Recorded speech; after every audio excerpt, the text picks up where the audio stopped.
ಅಯ್ಯೋ madam, social ಮೀಡಿಯಾನಲ್ಲಿ ನನ್ನ ಅವಳ ಪ್ರೊಫೈಲ್ ನ ಬ್ಲಾಕ್ ಮಾಡಿ 2 ವರ್ಷ ಆಯ್ತು. That's the same surprise I am also sitting on. Madam, first of all ಲೈಂಗಿಕ ಕಿರುಕುಳ ಅಂದ್ರೆ ನಿಮ್ ಪ್ರಕಾರ ಏನರ್ಥ? ಅಲ್ಲ, ನಿಮ್ ಪ್ರಕಾರ ಏನರ್ಥ?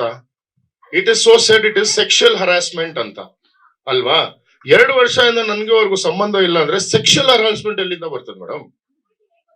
ಅಲ್ಲ, ಮತ್ತೆ ಬರೀತಾ ಇರೋದು ಅಲ್ಲಿ ಕಂಪ್ಲೇಂಟ್ ಆಗಿರೋದು ದಟ್ ಐ ಆಮ್ ಸ್ಟಾಕಿಂಗರ್ ಅಂತ, ಬರ್ದಿರೋದು ಲೈಂಗಿಕ ಕಿರುಕುಳ ಅಂತ.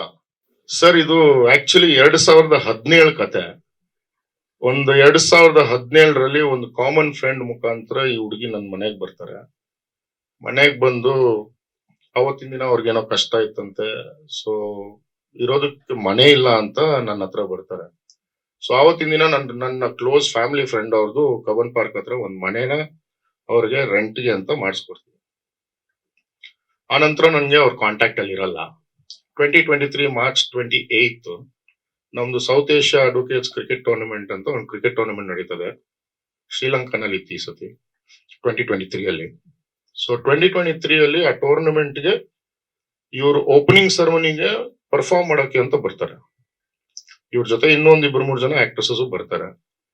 ಪರ್ಫಾರ್ಮೆನ್ಸ್ ಮುಗಿದ ನಂತರ ಅವ್ರು 3 ದಿನ ಇರ್ಬೇಕಾಗಿರೋದನ್ನ 7 ಡೇಸ್ ಆಗುತ್ತೆ, 7 ಡೇಸ್ 12 ಡೇಸ್ ಆಗುತ್ತೆ, 12 ಡೇಸ್ 15 ಡೇಸ್ ಆಗುತ್ತೆ. ನಂಗೆ ಆ ತರ ಪರಿಚಯ ಇವಳು. ಸರ್, ಫಸ್ಟ್ ಆಫ್ ಆಲ್ ಒಂದು ಕ್ವಶನ್ ನಾನು ತಮ್ಮೆಲ್ಲರನ್ನು ಕೇಳ್ತೀನಿ. 100 ಟ್ಯಾಬ್ಲೆಟ್ ತಗೊಂಡಿದ್ರೆ ಬದುಕ್ತಾರ? Simple question. 100 ಪ್ಯಾರಾಸಿಟಮಾಲ್ ತಗೊಂಡ್ರೆ ಬದುಕೋ ಸಾಧ್ಯತೆ ಇದೆಯಾ? ನಾನು ಎಷ್ಟೇ ಸ್ಟಮಕ್ ವಾಶ್ ಮಾಡಿಸಿದ್ರು ಬದುಕೋ ಸಾಧ್ಯತೆ ಇದೆಯಾ? ಫಸ್ಟ್ ಅದೇ ರಾಂಗ್ ಅಲಿಗೇಷನ್ ಅಲ್ವಾ? ಇನ್ನೊಂದು, MLC ಮಾಡಿಸ್ತೀನಿ ಅಂತ ನಾನ್ ಫೋರ್ಸ್ ಮಾಡಿದೆ ಆಸ್ಟರ್ ಹಾಸ್ಪಿಟಲ್ ಅಲ್ಲಿ. MLC ಮಾಡೋದು ಬೇಡ ಅಂತ ಅವ್ರು ರಿಕ್ವೆಸ್ಟ್ ಮಾಡ್ಕೊಂಡು ಅವ್ರ ತಂದೆ ತಾಯಿಗೆ ವಿಚಾರ ಗೊತ್ತಾಗಬಾರ್ದು ಅಂತ ಹೇಳಿದಕ್ಕೆ ಬೇರೆ ಹಾಸ್ಪಿಟಲ್, ನಮಗೆ ಬೇಕಾಗಿರೋ ಹಾಸ್ಪಿಟಲ್ ಶಿಫ್ಟ್ ಮಾಡಿದ್ವಿ. ಅಲ್ಲಿ ಶಿಫ್ಟ್ ಮಾಡಿ ಅಲ್ಲಿ ICU ನಲ್ಲಿ ಇವರು ಫೋನ್ ಇಟ್ಕೊಂಡಿದ್ರು. ನಾನು ಅವಳಿಗೆ ಅಟೆಂಡೆಂಟ್, ICU ಅಟೆಂಡೆಂಟ್ ನಾನು. ಸೊ ಡಾಕ್ಟರ್ ಕರೆದು ನನ್ನನ್ನ, ಸರ್ ಫೋನ್ ಯೂಸ್ ಮಾಡ್ತಾ ಇದಾರೆ, ದಯವಿಟ್ಟು ಫೋನ್ ಈಸ್ಕೊಳ್ಳಿ ಅಂತ. ನನಗ್ ಫೋನ್ ಈಸ್ಕೊಳ್ಳೋದಕ್ಕೆ ನಾನು ಕೊಡಲ್ಲ ಅಂತ ಗೊತ್ತಿತ್ತು. ಸೊ ನಾನು ಹೇಳಿದೆ, ಅವ್ರಿಗೆ ಕೊಟ್ಬಿಡು, ಅವ್ರು ಸೇಫ್ಟಿ ಲಾಕರ್ ಅಲ್ಲಿ ಇರ್ತಾರೆ, ನಾಳೆ ಬೆಳಗ್ಗೆ ಡಿಸ್ಚಾರ್ಜ್ ಆದ್ಮೇಲೆ ಸೇಫ್ಟಿ ಲಾಕರ್ ಇಂದ ಈಸ್ಕೋ ಅಂತ ಹೇಳಿದೆ.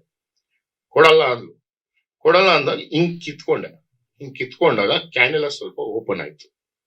ಇಷ್ಟೇ ನಡೆದಿದ್ದು. ಇದ್ ಬಿಟ್ರೆ ಬಟ್ಟೆ ಹರಿದಾಕಿದ್ದು ಇನ್ನೊಂದು ಎಲ್ಲ ಸುಳ್ಳು. ಆಕ್ಚುಲಿ ಇವತ್ತು ಡಾಕ್ಯುಮೆಂಟ್ಸ್ ಸಬ್ಮಿಟ್ ಮಾಡ್ಬೇಕಾಯ್ತು madam. That was the main motive.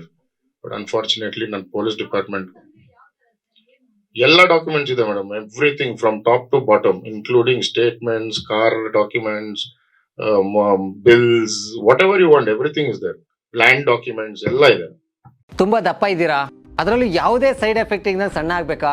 ಎಷ್ಟೋ ಜನ ಹೇಳ್ತಾ ಇದ್ರಿ, ಸರ್ ನಾನು ಜಿಮ್ಗೆ ಹೋಗ್ತಾ ಇದ್ದೀನಿ ಆದ್ರೂ ಸಣ್ಣ ಆಗ್ತಾ ಇಲ್ಲ ಸರ್, ವರ್ಕೌಟ್ ಮಾಡ್ತಾ ಇದ್ದೀನಿ ಆದ್ರೂ ಸಣ್ಣ ಆಗ್ತಾ ಇಲ್ಲ ಅಂತ ಹೇಳ್ತಾ ಇದ್ರಲ್ಲ. 100% ಯಾವ ಜಿಮ್ಗೂ ಹೋಗ್ದಂಗೆ ವರ್ಕೌಟು ಮಾಡ್ದಂಗೆ ನೀವು ಸಣ್ಣ ಆಗ್ಬೋದು.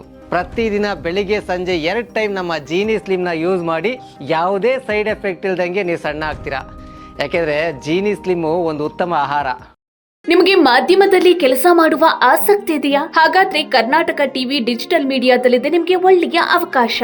ಆಯ್ಕೆಯಾದವರಿಗೆ ಉಚಿತ ತರಬೇತಿ ಕೊಡ್ತೀವಿ. ತರಬೇತಿ ನಂತರ ಕೆಲಸ ಮಾಡುವ ಅವಕಾಶನೂ ಕೊಡ್ತೀವಿ. ಈ ಕೂಡಲೇ ನಿಮ್ಮ ಮಾಹಿತಿಯನ್ನ ಮೇಲ್ ಮಾಡಿ.